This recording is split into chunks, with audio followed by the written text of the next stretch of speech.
I was cheated and left stranded by my wife and her friends. Now I own 3 diners without them. I stood there in the blinding Colorado sun, squinting at the empty spot where our car had been just 10 minutes ago. My wife, Chloe, and her friends, Ella, Stephanie, and Lauren, had vanished. At first, I thought it was one of their stupid pranks. They were always doing stuff like this, pushing boundaries, testing how much I'd take before I snapped. 5 years of marriage, and I'd gotten used to their little games, the way they'd laugh at me, the way Chloe would join in instead of standing up for me. But this felt different. My phone was still plugged into the car charger, my wallet tucked in the glove box. All I had was the faded t-shirt and jeans I was wearing and a growing pit in my stomach as the minutes ticked by. We'd been on this road trip to Stephanie's lake house for 3 days now, and I'd been miserable the whole time. Chloe had begged me to come, said it'd be a chance to bond with her crew. I wasn't big on the idea. Her friends always treated me like an outsider, tossing out jabs and inside jokes I wasn't part of. But I went anyway because I loved her, or at least I thought I did. The gas station was in the middle of nowhere, just a dusty little stop off the highway with a flickering sign and a single pump. I'd gone inside to use the bathroom, figuring they'd wait. They always waited. Except this time, they didn't. An hour passed. I paced the cracked pavement, kicking pebbles, telling myself they'd come back any second, tires crunching gravel, Chloe's voice calling out, "Gotcha!" But the road stayed quiet. 2 hours in, sweat was dripping down my neck, and my throat was dry. I kept replaying the last few days in my head, the way Stephanie smirked when she accidentally spilled coffee on my lap. How Lauren whispered something to Chloe that made her giggle while glancing at me. How Ella just watched it all with that smug little grin. I should have seen it coming. They'd been building up to something, and I'd been too dumb to notice. A truck pulled up, its engine rumbling loud enough to shake me out of my thoughts. The driver, a big guy with a gray beard and a stained ball cap, leaned out the window. "You okay, buddy?" "Been standing there a while," he said, his voice rough but kind. It hit me like a punch. I wasn't okay. They weren't coming back. Chloe wasn't coming back. I swallowed hard, trying to keep my voice steady. "Yeah, my ride left me. You think you could help?" He nodded, like it wasn't the first time he'd seen someone stranded out here. "Hop in. Where you headed?" I didn't even know. Home, back to Chloe, the life we built? But as I climbed into the cab, something shifted inside me. 5 years of her laughing at me, brushing me off, letting her friends treat me like garbage, it all came rushing up, hot and heavy. I stared out the window as the gas station shrank in the side mirror. The trucker didn't ask too many questions, just kept driving, humming some old country song. My hands clenched into fists on my lap. I could have borrowed his phone, called Chloe, demanded answers. But what would she say? "It was a joke, babe. Don't be so sensitive." I'd heard it all before. Every time I complained about her friends, she'd roll her eyes and tell me I didn't get their humor. Maybe I didn't. Maybe I never would. But standing there, alone, abandoned like some stray dog, I realized something. They didn't get me either. And Chloe, she'd picked them over me again and again. The trucker dropped me off at a crossroad, pointing me toward Grand Junction, the nearest town. "Good luck, man," he said, tipping his cap. I nodded, my throat tight, and started walking. My shoes scuffed the dirt, the sun beating down on my head. No phone, no money, no plan, just me and the open road. Part of me wanted to turn back, to beg someone at the gas station to call her, to fix this. But another part, a louder part, kept pushing me forward. I was done being the punchline, done being the guy they laughed at. Chloe and her friends thought they'd won, thought they'd broken me. But as I trudged toward Grand Junction, a strange calm settled over me. They hadn't broken me. They'd set me free. I didn't know what was waiting for me in that town. I didn't know how I'd eat, where I'd sleep, or how I'd get by with nothing. But for the first time in years, I wasn't scared of what Chloe would think. I wasn't worried about her friend's next move. I was alone, yeah, but I wasn't helpless. The road stretched out ahead, endless and empty, and I kept walking. They'd left me behind, but maybe that was the best thing they could have done. Maybe this was my chance to figure out who I was without her, without them. By the time the sun started dipping low, turning the sky orange, I'd made up my mind. I wasn't going back. Not to Chloe, not to that life. Whatever came next, it was mine to build. I stood at that dusty crossroad where the trucker dropped me off, the Colorado wind kicking up little swirls of dirt around my feet. Grand Junction was somewhere ahead, but I didn't have a map, a phone, or a dime to my name. Just the clothes on my back and a head full of spinning thoughts. Chloe and her friends had left me high and dry, and part of me still wanted to find a way to call her, to hear her voice, to demand she turn the car around. But then I remembered how she'd laughed when Stephanie accidentally knocked my beer over at the lake house, how she'd shrugged when I asked her to stick up for me. 5 years of that. 5 years of feeling like a guest in my own marriage. No, I wasn't calling her. Not this time. I started walking toward town, my sneakers crunching on the gravel, the sun still high, baking the ground. Sweat soaked through my shirt. I didn't know how far Grand Junction was, miles probably, but I didn't care. Every step felt like a choice, like I was leaving her behind, one footprint at a time. My mind kept drifting back to the gas station, to the moment I stepped out of that grimy bathroom and saw nothing but empty pavement. They'd planned it, hadn't they? Chloe, Stephanie, Ella, Lauren, all giggling in the car as they peeled out, thinking it'd be hilarious to ditch me. I could almost hear Chloe saying, "He'll figure it out. He always does." Well, I was figuring it out now, just not the way she expected. A pickup truck rumbled by, and I stuck out my thumb, hoping for a lift. The driver, a guy with a scruffy beard and a faded flannel shirt, slowed down and leaned out the window. "Need a ride?" he asked, eyeing me like he wasn't sure if I was trouble. "Yeah, heading to Grand Junction," I said, keeping my voice steady. He nodded. "Hop in, I'm going that way." I climbed into the passenger seat, grateful for the break. The cab smelled like oil and cigarettes, but it beat walking. "What's your story?" he asked as we rolled down the highway. I hesitated, then shrugged. "Got left behind by some people I thought I could trust." He grunted, like he'd heard that one before. "Happens more than you'd think out here." He dropped me off on the edge of Grand Junction, near a cluster of low buildings and a blinking traffic light. "Take care, man," he said and drove off. I stood there, taking it in, a small town with a mix of old brick storefronts and newer chain stores, people going about their day like nothing was wrong. But everything was wrong for me. No wallet, no ID, no way to prove who I was. I needed help, and fast. I spotted a sign for a homeless shelter a few blocks down, a plain building with a cross painted on the side. My stomach twisted at the thought, me, in a shelter? But what choice did I have? Inside, it was dim and smelled like bleach and stale coffee. A guy behind the counter looked up. Roy, his name tag said. He was older, maybe 50, with a shaved head and a no-nonsense stare. "You lost or just broke?" he asked, sizing me up. "Both," I admitted, rubbing the back of my neck. "Got ditched out on the highway. No money, no phone, nothing." Roy didn't blink. "Happens." "You got a name?" "Yeah, Mike," I said, figuring it was easier to stick to the truth for now. He handed me a clipboard with a form. "Fill this out. We'll get you a bed for the night. Tomorrow we'll figure out the rest." That night, I lay on a cot in a room full of snoring strangers, staring at the ceiling. My mind wouldn't shut off. Chloe's face kept popping up, her voice, her laugh. I wanted to hate her, but part of me still ached for her to show up, to say it was all a mistake. But Roy's words stuck with me. "Tomorrow, we'll figure out the rest." He didn't mess around. The next morning, he sat me down with a cup of weak coffee and a plan. "You need ID to do anything, job, bank, whatever. Takes time, but we'll start the process. Meantime, you need cash." I nodded, feeling useless. "Know anywhere hiring?" I asked. Roy smirked. "There's a diner down the street. Owner's a tough old broad named Jacqueline. Tell her I sent you." The diner was a squat little place called Jackie's, with red vinyl booths and a jukebox in the corner. Jacqueline was behind the counter, a wiry woman in her 60s, with tattoos snaking up her arms and a voice like gravel. "Roy says you need work," she said, not even looking up from wiping the counter. "Yeah, I do," I replied, shifting on my feet. "Anything you got?" She squinted at me like she was trying to see through me. "Dishwasher quit yesterday." "Pays crap, hours are long. You steal from me, you're dead. Start now." I blinked, caught off guard, but nodded. "Okay, I'm in." She tossed me an apron, and just like that, I was scrubbing plates in the back, hot water soaking my hands.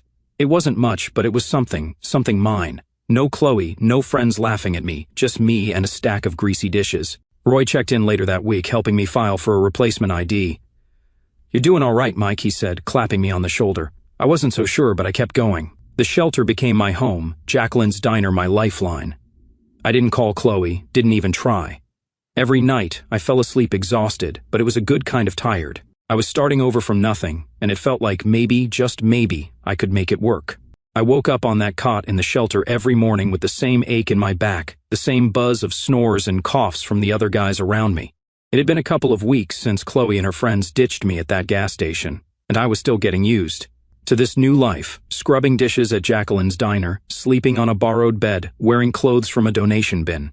My hands were raw from the hot water and soap, but I didn't mind. It kept me busy, kept my mind off her. Roy had been a rock, helping me navigate the mess of getting a replacement ID. "Takes time," he'd said, handing me a stack of forms, "but you'll get there." I nodded, grateful for his gruff kindness, and kept pushing forward. The diner was my world now. Jacqueline didn't mess around. She'd bark orders from the counter, her sharp eyes catching every mistake. "Move faster, Mike, we ain't got all day," she'd yell, but there was no real venom in it. I worked double shifts whenever I could, piling up cash in a little envelope I stashed under my cot. My first paycheck wasn't much, but it was enough to buy a cheap prepaid phone from the gas station down the street. I held it in my hands, the plastic still shiny, and felt a rush of something like pride.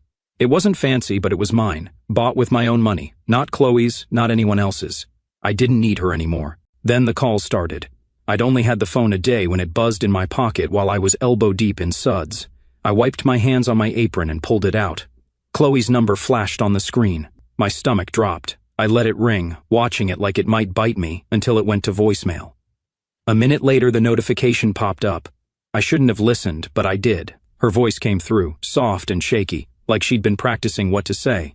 "Mike, where are you? We waited for you. It was just a joke. We're so worried. Please call me back." I stood there, staring at the sink, the water still running. Worried? They'd left me in the middle of nowhere with nothing. If they'd waited, they'd have come back by now. The phone buzzed again. Stephanie this time. I hit play on her voicemail, and her tone was totally different, all smug and casual. "Come on, dude. You have to admit it was hilarious. Call us back, all right?" Hilarious. I clenched the phone so hard my knuckles went white. That's what I was to them. A punchline, a story to laugh about over drinks at the lake house. More calls came after that, a flood of them, Chloe again, then Lauren, then Stephanie, piling up with texts and voicemails. "We miss you. Where'd you go?" This isn't funny anymore. I scrolled through them all, my chest tight, my head spinning. Chloe's words kept echoing. Fake concern, fake tears. She didn't care. None of them did. I sat on my cot that night, the shelter quiet except for the creak of springs and the hum of the heater. The phone glowed in my hand, their messages lighting up the screen. I listened to Chloe's first one again, then Stephanie's, then one from Lauren that was just her giggling before it cut off. My thumb hovered over the call button. Part of me wanted to dial Chloe, to scream at her, to ask why she'd done this. But what would it change? She'd just laugh it off or cry and make me feel guilty, like she always did. I'd spent years swallowing their crap, smiling through it because I thought that's what a good husband did. Not anymore. I went through the list, Chloe, Stephanie, Ella, Lauren, and blocked every single one. My fingers shook a little as I did it, but once it was done, the phone went silent. No more buzzing, no more lies. I leaned back against the wall, letting out a breath I didn't know I'd been holding. It felt like cutting a rope I'd been tangled in for years. They couldn't reach me now. They didn't get to decide how this ended. I did. The next day, I went back to the diner like nothing had happened, plunging my hands into the dishwater, letting the heat burn away the last of their voices in my head. Jacqueline noticed something was off, though. "You're quiet today," she said, tossing me a rag to wipe down the counter. "Trouble?" I shrugged, not wanting to get into it, just sorting some stuff out. She snorted. "Long as it don't mess with my kitchen, sort away." I smirked at that. She didn't care about my drama, just the job. It was refreshing. Roy checked in later, handing me a paper with a case number for my ID. "Coming along," he said. "You holding up?" I nodded. "Yeah, better than I thought." He clapped me on the shoulder and left me to it. By the end of the week, I'd saved enough to buy a second-hand jacket from the shelter's donation pile. Nothing fancy, but it kept the chill off. I walked back to my cot at night, the prepaid phone silent in my pocket, and felt lighter. Chloe and her friends were gone, cut out like a bad habit. I didn't need their apologies or their excuses. I had work, a bed, a plan. Small things, but they were mine. The ache was still there, sure, the sting of betrayal. But it was fading. Every dish I scrubbed, every dollar I tucked away, I was building something new, something they couldn't touch. And for the first time in a long time, I fell asleep without dreaming of her. I'd been at the diner for months now, and things were starting to feel steady. Not perfect, but steady. The shelter was still my home, but I'd saved enough to move into a tiny studio above a laundromat in Grand Junction. It wasn't much, just a single room with a lumpy mattress, a hot plate, and a bathroom so small I could barely turn around in it. But it was mine. No more cots, no more snoring strangers, just a key in my pocket and a door I could lock. Jacqueline had seen me busting my tail at the diner and bumped me up to prep cook, which meant more hours and a little more cash. I'd chop onions and peel potatoes in the back, the rhythm of the knife keeping my hands busy and my mind quiet. It was hard work, but it felt good, like I was earning something real. The nights were still tough, though. I'd lie on that creaky mattress, staring at the water stains on the ceiling, and Chloe would creep into my head. I'd see her smile, hear her laugh, not the mean one she used with her friends, but the soft one she'd give me back when things were good, back before I became her punching bag. I'd wonder what she was doing, if she missed me, if she even cared. The loneliness hit hard sometimes, a cold weight in my chest that wouldn't go away. But then morning would come, and I'd drag myself out of bed, pull on my jacket, and head to the diner. No fear of her judgment, no cruel jabs from her friends, just me, free to breathe, free to be. One night after a long shift, I was messing around with my prepaid phone, bored and restless. I kept it simple, no contacts, no ties to the past. But curiosity got the better of me. I made a fake social media account, just a random name and no picture, and looked her up. Chloe's profile popped up, still public, still full of her perfect little life. There were pictures from the lake house trip. Her and Stephanie posing by the water, Ella grinning with a drink in her hand. Then I saw it, a post about me. It was a photo of us from years ago, smiling at some picnic, and her caption hit me like a slap, missing my love. I pray he finds his way back to me. I stared at it, my thumb frozen on the screen. Missing me? She hadn't even gone back for me. She'd driven off and left me to rot. I scrolled through the comments, Stephanie saying, "He'll turn up, don't worry." Lauren chiming in with "sending you hugs," and my stomach turned. They were all in on it, playing this game like I was the bad guy. I clicked off the phone and tossed it onto the mattress, running my hands through my hair. I almost laughed right there in that dingy apartment, the sound bouncing off the bare walls. It was so fake, so Chloe, turning herself into the victim, like I'd wandered off on my own instead of being abandoned. I scrolled through the comments, Stephanie saying, "He'll turn up, don't worry," Lauren chiming in with "sending you hugs," and my stomach turned. They were all in on it, playing this game like I was the bad guy. I clicked off the phone and tossed it onto the mattress, running my hands through my hair. I almost laughed right there in that dingy apartment, the sound bouncing off the bare walls. It was so fake, so Chloe, turning herself into the victim, like I'd wandered off on my own instead of being abandoned. The next day at the diner, I was quieter than usual, still chewing on what I'd seen. Jacqueline noticed, of course. She always did. "You look like someone kicked your dog," she said, sliding a plate of fries my way during a slow moment. I shrugged, picking at the food. "Just thinking too much." She raised an eyebrow, her tattooed arms crossed. "About what, that ex of yours?" I froze, surprised she'd guessed it. I'd never told her the whole story, just bits and pieces. "Yeah," I admitted. "Saw something online. She's acting like she's the one who got hurt." Jacqueline snorted, loud and sharp. "Sounds like a real piece of work. Good riddance, kid." I nodded, managing a small smile. She was right. Good riddance. Work kept me grounded.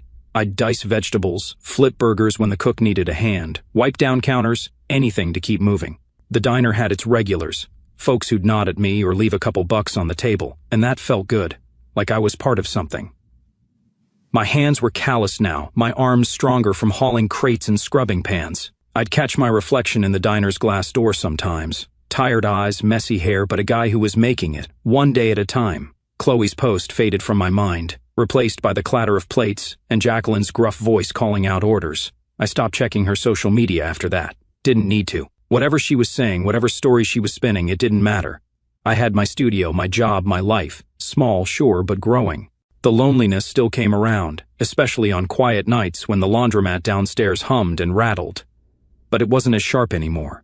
I'd wake up to the smell of detergent drifting through the floorboards, pull on my boots, and head out into the cold morning air. No one was waiting to mock me. No one was rolling their eyes at my every word. I could just be Mike, plain, simple Mike, and that was enough. For the first time in years, I felt like I was standing on solid ground, not sinking in quicksand. Freedom wasn't loud or flashy. It was this, my key, my paycheck, my choice, and I wasn't giving it back. I'd been living above the laundromat for a while now, settling into a routine that felt like mine. Work at the diner, save my cash, sleep in my own space. The days blended together, but they were good days, steady. Then she walked in, Sienna. She started coming to Jacqueline's diner twice a week, always in the same booth by the window, always with a stack of textbooks and a pen in her hand. She was a med student, I figured, from the way she'd mutter medical terms under her breath while scribbling notes. Her order never changed. Denver omelet, no tomatoes, extra coffee. She'd barely look up when I brought it over. I'd watch her sometimes, amused at how she'd get so lost in her studying that her fork would hover halfway to her mouth for a full minute before she noticed. I don't know why I started messing with her. Maybe I was bored. Maybe I just wanted to see if she'd crack a smile. I'd swap out my name tag with random names I'd make up. Bob one day, Steve the next, Carl after that, just to see if she'd catch it. She didn't at first, too buried in her books. But one morning I walked over with Rusty pinned to my shirt, and she finally looked up.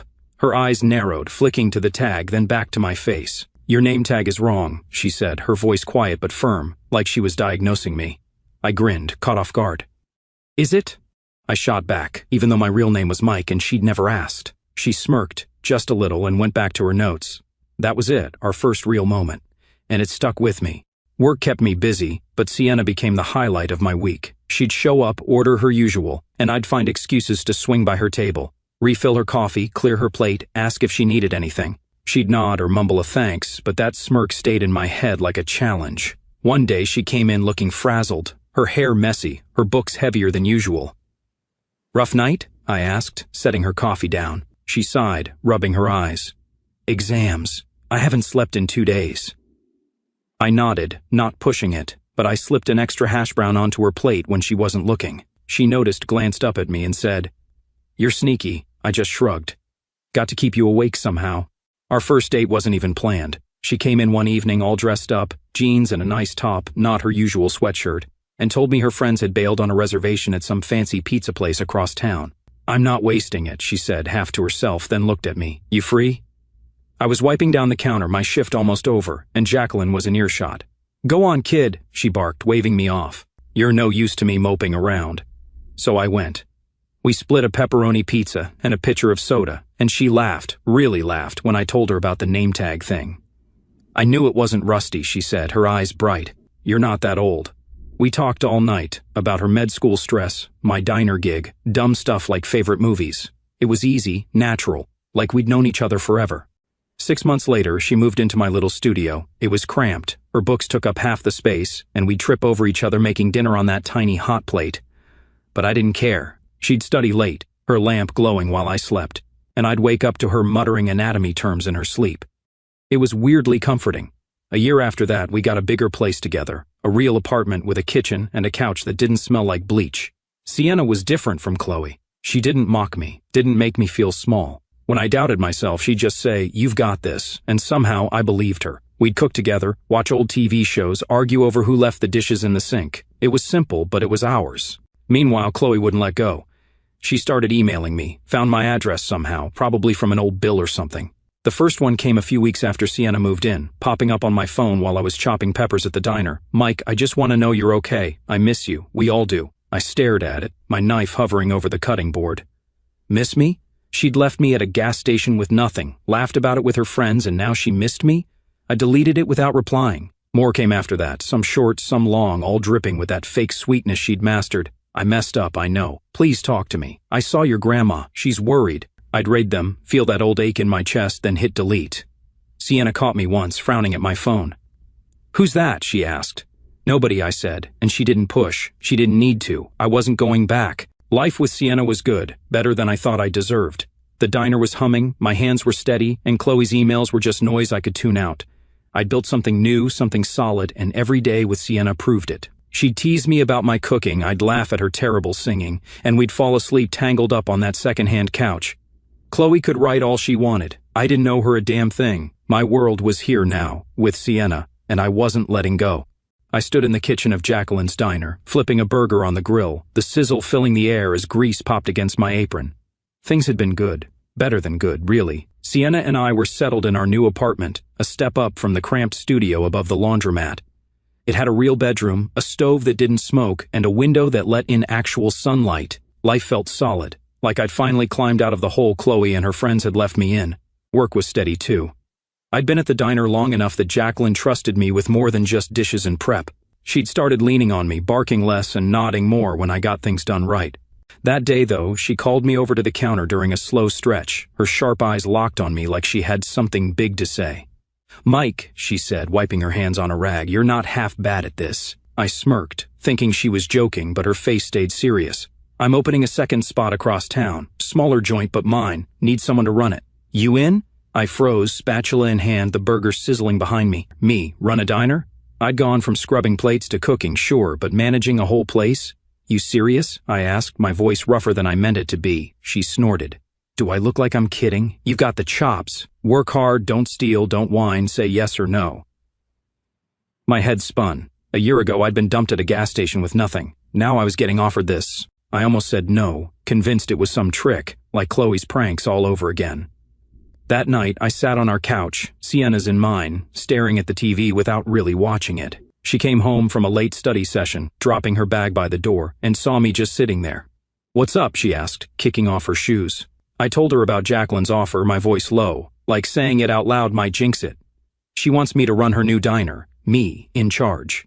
Sienna plopped down next to me, her knee brushing mine. And you're thinking about turning it down, she said, reading me like always. I shrugged, rubbing my neck. I don't know. What if I screw it up? She grabbed my hand, her grip firm. You're already running that place half the time. Helping with orders, fixing stuff when she's yelling at someone else. Just make it official. You've got this.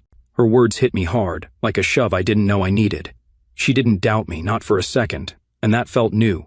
Strange. Good. Chloe would have laughed, said something like, "You a boss?" And her friends would have piled on. But Sienna just looked at me, steady and sure, and I nodded.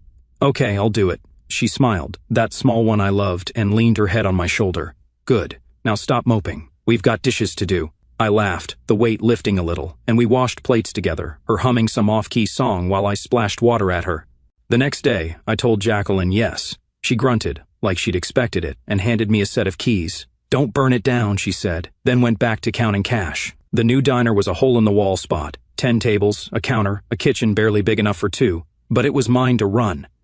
I started the next week, setting up schedules, ordering supplies, cooking when the line got slammed. It was chaos at first. Waitresses forgetting orders, me burning a batch of fries, but I figured it out.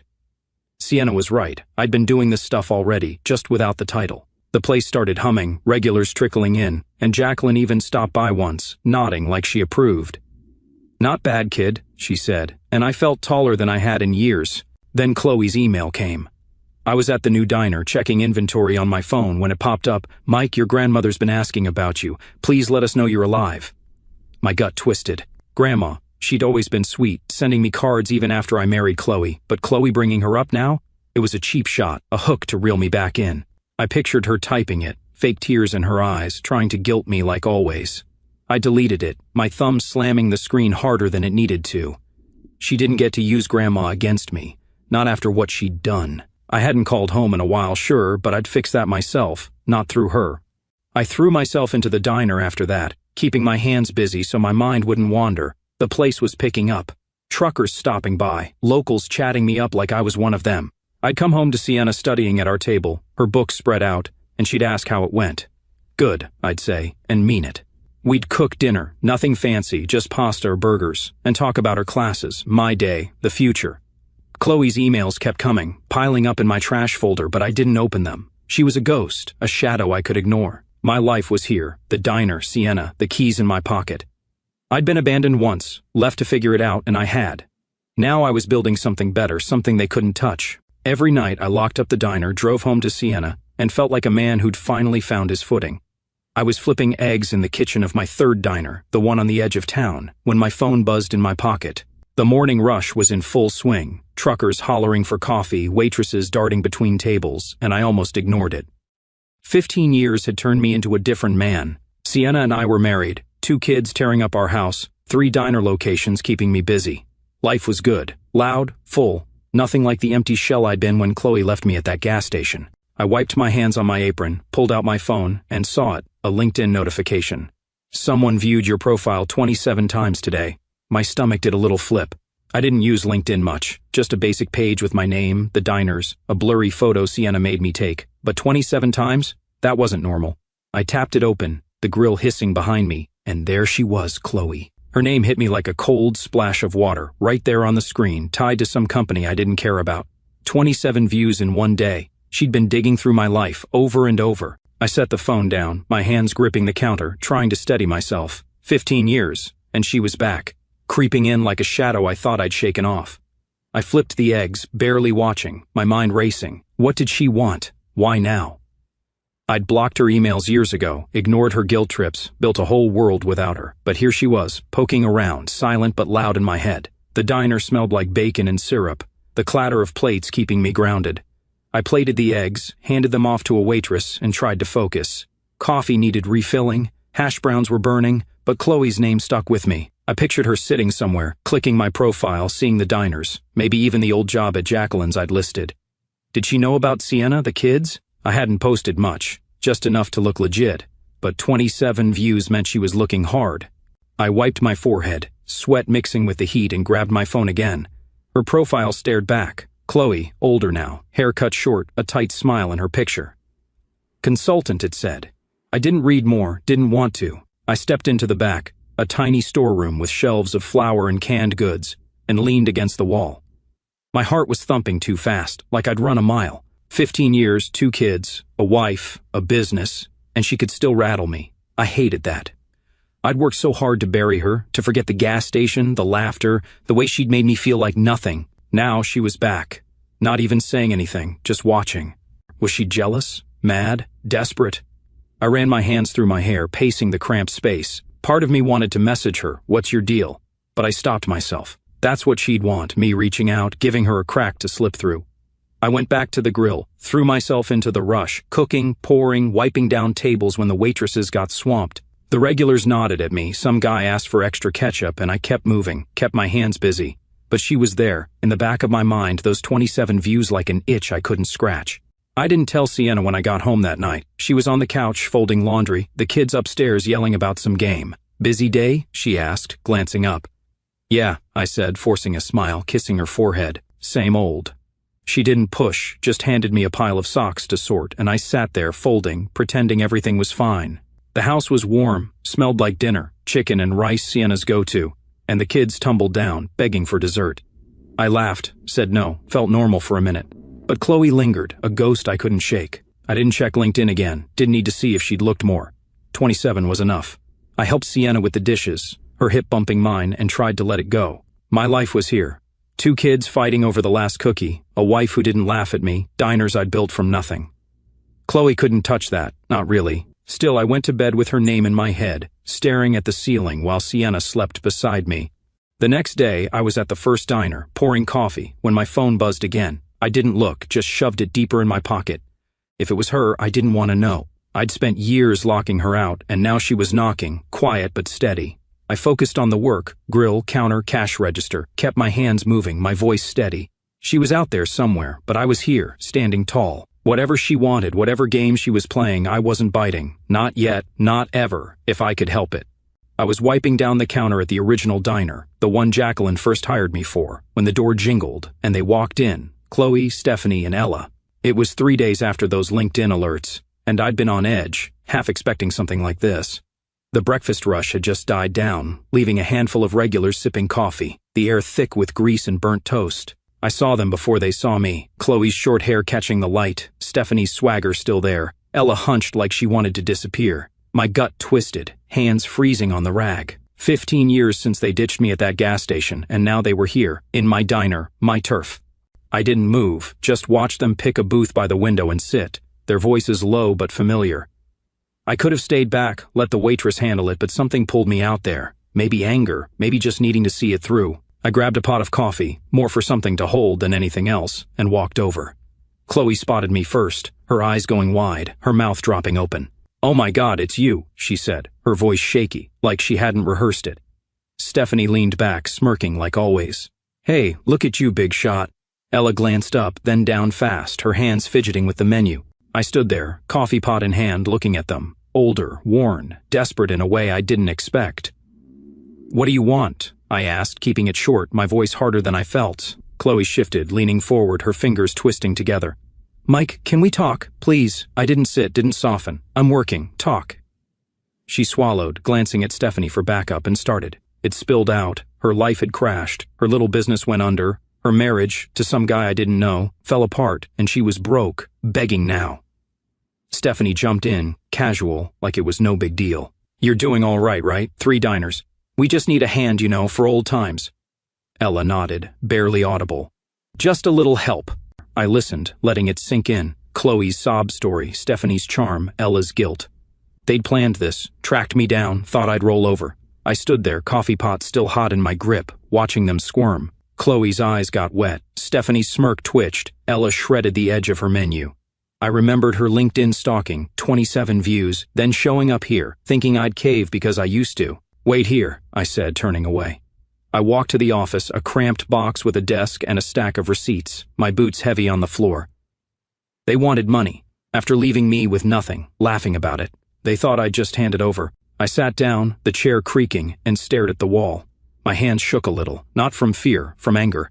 I could have yelled, thrown them out, but I didn't.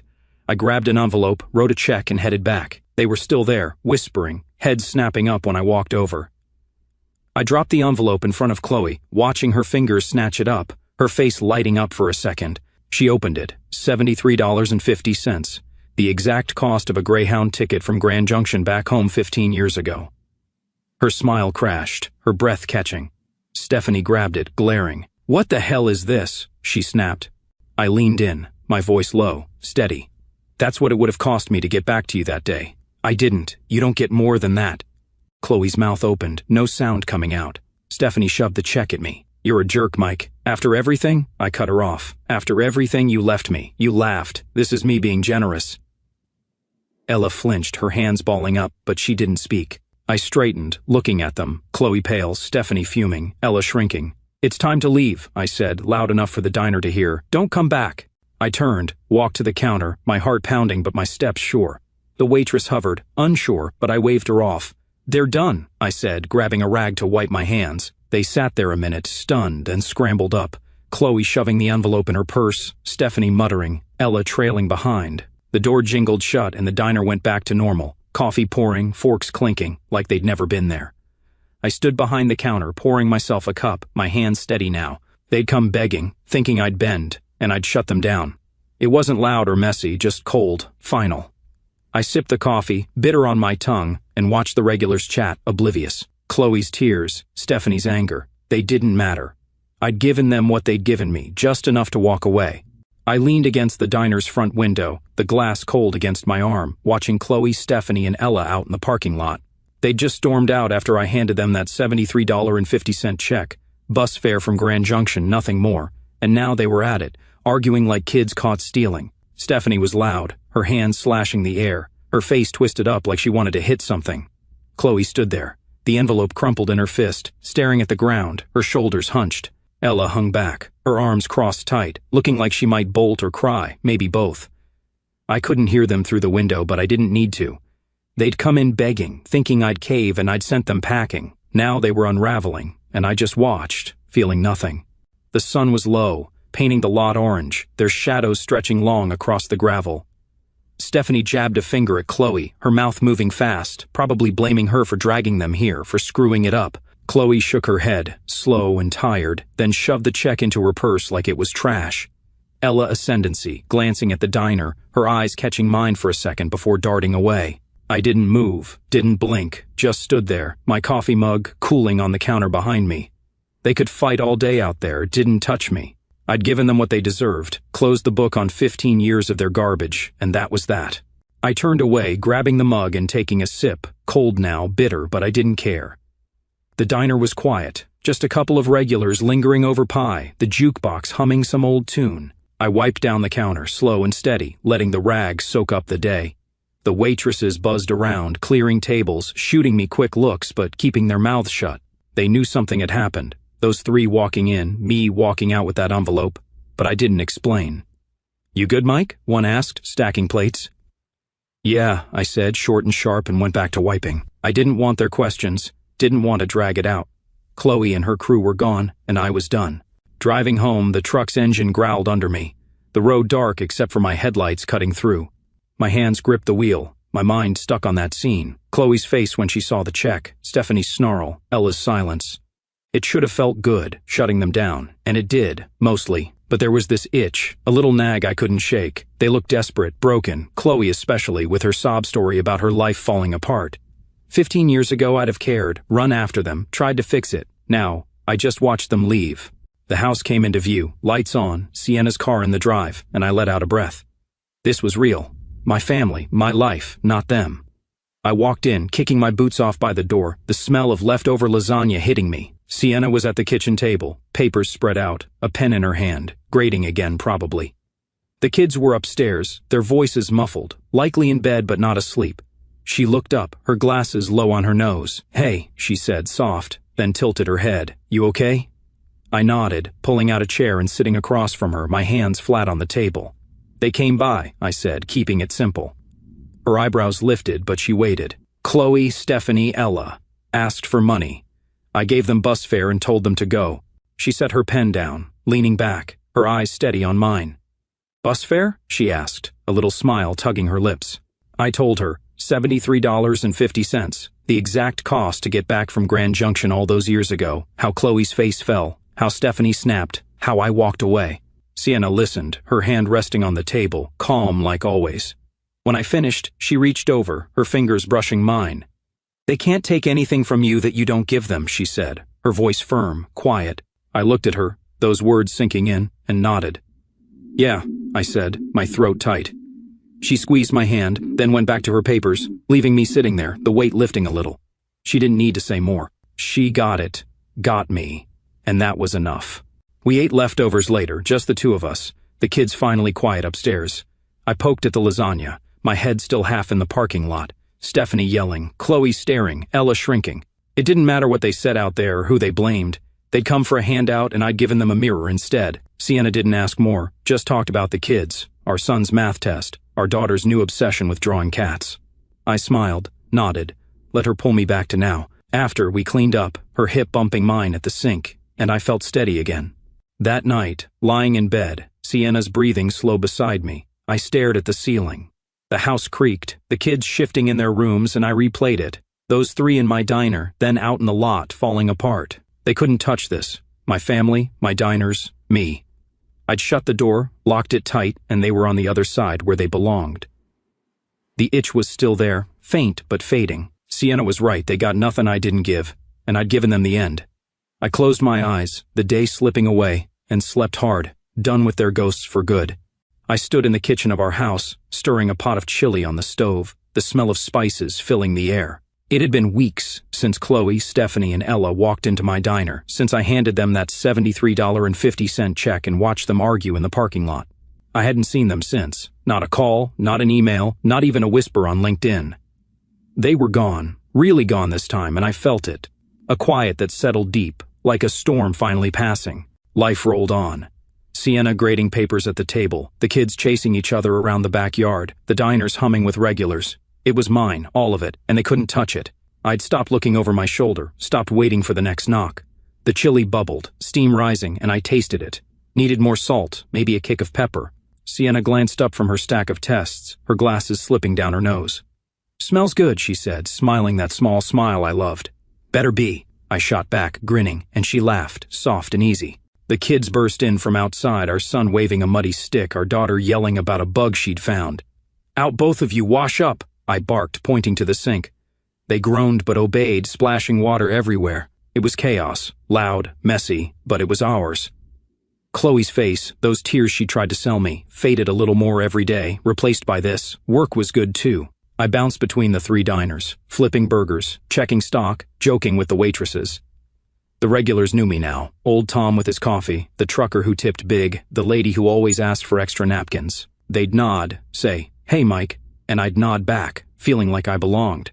Jacqueline stopped by the first diner one morning. Her tattoos faded, but her glare still sharp. "You didn't screw it up," she said, looking around, then clapped my shoulder and left. High praise from her. I laughed to myself, pouring coffee for a table, and thought about how far I'd come. From a gas station nobody to this. I didn't check on Chloe anymore. No fake social media accounts, no late-night scrolls. I'd done that once, years back, seen her play the grieving widow, but now I didn't need to know. She was out there somewhere, living whatever life she'd made after her business tanked, her marriage crumbled. Stephanie and Ella too, maybe still mad, maybe still blaming her. It didn't matter. They'd come begging, and I'd shut the door. That $73.50 check was the last thing I'd ever give them, just enough to walk away like they'd left me to do. I didn't feel bad, didn't feel guilty, I felt free. Sienna and I took the kids to the park that weekend, a crisp fall day with leaves crunching under our boots. Our son ran ahead, kicking a ball, while our daughter clung to my hand, pointing at every squirrel. Sienna walked beside me, her arm brushing mine, and we didn't say much, just watched, breathed, lived. I thought about Chloe for a second, her showing up, her voice cracking, and let it go. She couldn't take this from me, couldn't even come close. I'd built it all without her, despite her, and it was better than anything she'd ever offered.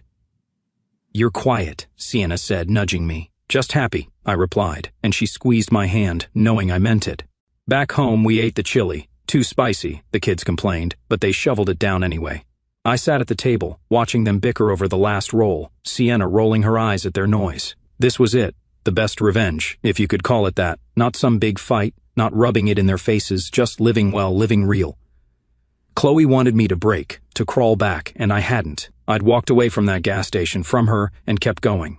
Roy at the shelter, Jacqueline's diner, Sienna's laugh, these kids, every step was mine, every piece earned. They'd lost, not because I'd beaten them, but because I'd stopped playing their game. The days kept rolling, school runs, diner shifts, quiet nights with Sienna on the couch. I didn't look back, didn't need to. Chloe was a memory, a shadow that couldn't reach me anymore. I'd see her sometimes in a flash, her smirk, her tears, but it didn't stick. I'd turn the radio up, flip a burger, hug my daughter, and she'd fade. The diners thrived, the kids grew. Sienna and I argued over dumb stuff like whose turn it was to mow the lawn. It was simple, messy, perfect. I'd wake up early, make coffee, stand in our kitchen looking out at the yard, and feel it. Peace, deep and steady. One night, after the kids were in bed, I sat on the porch, a beer in my hand, the air cool against my skin. Sienna came out, wrapped in a blanket, and sat beside me. "What's on your mind?" she asked, her voice soft. I took a sip, staring at the stars. "Nothing," I said, then smiled. "Everything." She leaned her head on my shoulder, and we sat there, quiet, together. Chloe was gone, really gone, and I was here, whole. The best revenge wasn't revenge at all. It was this, right now, a life so good I didn't need to prove anything. I'd made it, and that was enough.